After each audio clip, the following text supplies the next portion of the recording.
ഇതാണ് നമ്മുടെ ബ്രേക്ക്ഫാസ്റ്റ്. ഇത് നമ്മൾ ഇങ്ങനെ കൈകൊണ്ട് കോരി എടുത്തിട്ട് ഇത് നമ്മളിങ്ങനെ ഇട്ട് പോക്കറ്റിലിട്ട് മൊബൈൽ റെസ്റ്റോറൻറ്റ് പോലെ നടന്നുകൊണ്ട് കഴിക്കും. അപ്പോൾ ബ്രേക്ക്ഫാസ്റ്റ് ആകും. ശരി കേസ് ഇന്ന് ഇറങ്ങട്ടെ, ലേറ്റായി, 5 മിനിറ്റ് ലേറ്റായുള്ളൂ. അപ്പോൾ ശരി, മെട്രോയിൽ പോട്ടെ, ബൈ. പക്ഷെ എൻ്റെ പൊന്നു മോനെ, ഇതാണ് എനിക്ക് ഇഷ്ടമല്ലാത്ത കാര്യം. മെട്രോ വന്നു കഴിഞ്ഞാൽ 9 മിനിറ്റ് എടുക്കുമെന്ന് അടുത്ത മെട്രോ വരാനായിട്ട്. എൻ്റെ പൊന്നു മോനെ 35 മിനിറ്റ് ലേറ്റായി. ഓടട്ട് സീൻ. ഭഗവാൻ ഈശ്വര രക്ഷിക്കണേ.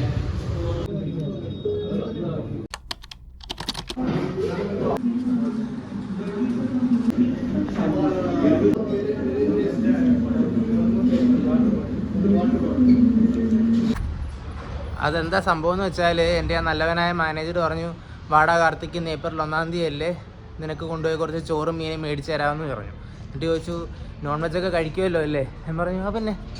പറഞ്ഞു എന്നാൽ നമുക്ക് ചോറും മീനും കഴിക്കാമെന്ന്. ഇനി ഞാൻ ആദ്യമായിട്ടാണ് കേരളത്തിൻ്റെ വെളിയിൽ നിന്ന് കഴിക്കുന്നത്. ആദ്യം ഞാൻ വിചാരിച്ചു മീനൊക്കെ ഏത് രൂപത്തിലിരിക്കും, ഇവിടുത്തെ മീനൊക്കെ കൊള്ളാമോയെന്ന് വിചാരിച്ചാണ് ഞാൻ കഴിക്കാഞ്ഞത്. പക്ഷേ മീൻകറി കൊള്ളായിരുന്നു. പക്ഷേ മീൻ വറുത്തത് അതിൽ എന്തോ വെള്ള കളറിലെ പൊടിയൊക്കെ ഉണ്ട്. നിങ്ങൾ കണ്ടില്ലേ വീഡിയോയിൽ? ആ വെള്ള കളറിലെ പൊടിയുണ്ട്. ഇത് കണ്ടപ്പോൾ എനിക്ക് കുറച്ച് പേടിയൊക്കെ തോന്നി. പക്ഷേ കൊള്ളായിരുന്നു കേട്ടോ. പക്ഷെ ഇന്ന് കണ്ണ് കാണാതിരുന്നുകൊണ്ടാണെന്ന് തോന്നുന്നു. ടേസ്റ്റ് ഒന്നും നോക്കിയല്ലേ, വെട്ടി അടിച്ചു. പൊന്നു മോനെ, വെയിലൊരു രക്ഷയില്ല കേട്ടോ. വെളി ഇറങ്ങാൻ പറ്റാത്ത അവസ്ഥയായി. മരുഭൂമിയിൽ നിൽക്കുന്ന പോലെ ഉണ്ട്. രാവിലെ ആണെന്ന് എന്നാൽ പിന്നെ ഒരു ഗ്ലാസ് ഹെൽത്തി സംഭാരം കുടിച്ചിട്ട് വരാം. അണ്ണാച്ചി എന്ത് ബട്ടർ മിൽക്ക് ഹെൽത്തി. ഇതൊന്ത്. ശരി മക്കളെ, എന്നാൽ പിന്നെ ഓഫീസിൽ പോയിട്ട് ബാക്കി പണിയെടുക്കട്ടെ. ബൈ.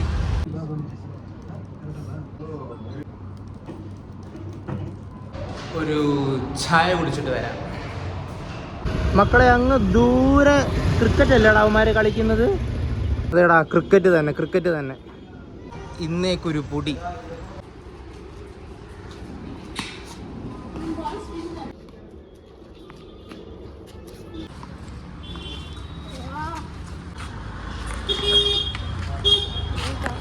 പൊന്നു മോനെ, സ്വപ്നത്തിൽ പോലും വിചാരിച്ചില്ല കേട്ടോടാ. സ്വപ്നത്തിൽ പോലും വിചാരിച്ചില്ല പണിയെടുത്ത് ഇങ്ങനെ കിറങ്ങിയിരിക്കുന്നതിനിടയ്ക്കൊക്കെ പോയി കുറച്ച് നേരം ക്രിക്കറ്റ് കളിക്കാൻ പറ്റുമെന്ന്. ലൈഫ് ഈസ് ഫുൾ ഓഫ് അൺപ്രഡിക്റ്റബിലിറ്റിയാണ് എൻ്റെ പൊന്നു മോനെ. നല്ല ബോളിംഗ് ആയിരുന്നു കേട്ടോ. ഒന്നും റീഡ് ചെയ്യാൻ പറ്റില്ല. നല്ല ബോളിംഗ്, മിടുക്കൻ. ലാപ്ടോപ്പ് അടച്ചത് 6:30, പക്ഷേ ഓഫീസിൽ നിന്ന് ഇറങ്ങിയപ്പോൾ 7 മണിയായി. മാനേജർ വിളിച്ചിരുത്തി സംസാരിക്കുമായിരുന്നു.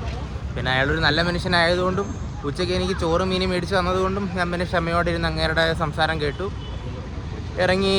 എന്നാൽ പിന്നെ വീട്ടിലോട്ട് പോകാനുള്ള കാര്യങ്ങൾ ചെയ്യട്ടെ. റൂമെത്തി. എന്നാൽ പിന്നെ സമയം കളയാതെ കുളിച്ചിട്ട് വന്നിട്ട് ആഹാരം ഉണ്ടാക്കി എന്തെങ്കിലുമൊക്കെ സംസാരിച്ചിട്ട് കഴിച്ചിട്ട് കിടക്കാം. ഓക്കെ. കുളിച്ച് കഴിഞ്ഞു. ചോറ് ഞാൻ വെച്ചിട്ടാണ് കുളിക്കാൻ കരുതുന്നത്. അപ്പോൾ ചോറുണ്ട്, വേറൊന്നുമില്ല. ഒരു കാര്യം ചെയ്യാം, പോയി 2 മുട്ടയും മേടിച്ച് ഒരു വയറ് തൈരും മേടിച്ചുകൊണ്ട് വരാം. അതിന് മുട്ടത്തോരനും തൈരും കൂട്ടി ചോറ് കഴിക്കാം. രാവിലത്തേക്കും കൂടെ 2 മുട്ട എടുക്കാം. ബാ.